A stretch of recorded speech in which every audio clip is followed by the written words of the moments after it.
Hello and welcome to episode 5 commentary. Thank you for watching. So with this episode, it's a very different structure than it has been before. We've spent not that much time for once in our bedroom in real life. Obviously, for anyone that's watched so far, Rachel's bedroom is kind of where she's always based. And whilst we might leave it in a fantasy, we've never actually seen her leaving it. We wanted to set this around kind of leading up to the last episode. We wanted to set it around the journey to go and meet Mia, who's played by Malia. And we wanted that kind of to be sort of the crux of this story, this kind of journey, car journey, kind of like seeing our main lead out of the house for the first time in the car, and then the rest of it kind of to take place in kind of the fantasy space that we know that kind of Rachel kind of likes to live in.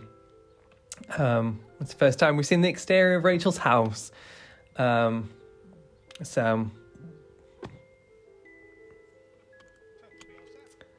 again, using music again, you know, we are very lucky to have a really great score by Aled. And again, the ability kind of, it's so surreal, and seeing Rachel smile and kind of like, because you've got to remember this character has potentially not left the house for a really long time. I'm really pleased with, by the way, how this effect's come out from an editing standpoint. I mean, that is kind of my first passion, which is editing. And I really like how this turned out as a way of kind of reflecting back memories and kind of the journey to this car journey, and the journey to the end of our story with Emmy, myself and I, which is kind of still crazy to say because it has been a very long journey that's had many setbacks, but we'll probably get on to that more within the last episode. And here we have kind of this little nod again to Hollywood interviews, and we have Scarlett again, this time kind of dovetailing both versions of Scarlett and kind of her looking back and kind of hopefully making sense of everything so far so people can understand how it works.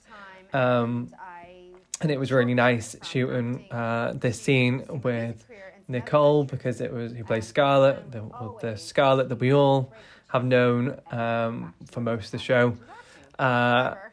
It was just really nice to kind of see her have a good chunk of dialogue and kind of pull everything together, pull the themes of her character and the themes of Rachel, and kind of the themes of this episode as well, which then kind of really is able to pair current day Scarlett with Scarlett of a couple of years ago, which, you know, is the version of Scarlett we were introduced into the last episode. Hopefully you're all making sense of this because you have watched the episodes by now. And it hopefully has not been that confusing to follow the different ages of Scarlett. But it does kind of set up a really nice thing in a minute, which was just a nice opportunity from a filmmaking standpoint to take quite a big experiment with this kind of period set fake Hollywood film. It was really interesting as a filmmaker to kind of be working and dealing with big costumes of the past and kind of something that is classical and sort of what I'd call kind of Oscar baity in a way, and kind of very dramatic acting, and you know, the way that we shot it in a really beautiful sort of scenic countryside location, and I really love how it's turned out. And then we kind of Rachel enters and the colour comes back. Chloe always kind of is a really good has a good ability to kind of enter a scene and just reshape it and pull it away from where it was. And then we get to the kind of the crux of this episode, which is a conversation. A lot of the themes of this episode are around, again, as I've said before, we always hope for Emmy, myself and I to be a good representation of everyone with Emmy, but we definitely want to make sure that it speaks to the teenagers who have Emmy, because, you know, a lot of the content and media that exists doesn't speak as much about them, and certainly doesn't speak much to them. You know, a lot of books that are made and things like that, which are fantastic, but, you know, just having been a teenager myself, you don't always want to read a book. No matter how many times people tell you, sometimes it's nicer to have a bite-sized content and characters and things like that. So again, myself and I is always kind of aimed for teenagers going through ME. And one of the things that you kind of realise as a teenager with ME is your whole life and sort of shifts around this illness. It defines everything about you, that you kind of don't have any sort of time for yourself and your own thoughts, and to kind of go through the things that someone who doesn't have ME, who's a normal teenager, I hate the word normal, but a teenager who is in high school, who doesn't have this illness, they are going through kind of these daily sort of challenges too, and struggles, but they all kind of lead to build up a sense of who you are as a person. Whereas when everything's defined around your illness, you don't really have time to kind of sit there, or you're not asked questions about who you are as a person. And I always really sort of resonated with this fact that, in 5 episodes so far, we've not spoken about kind of,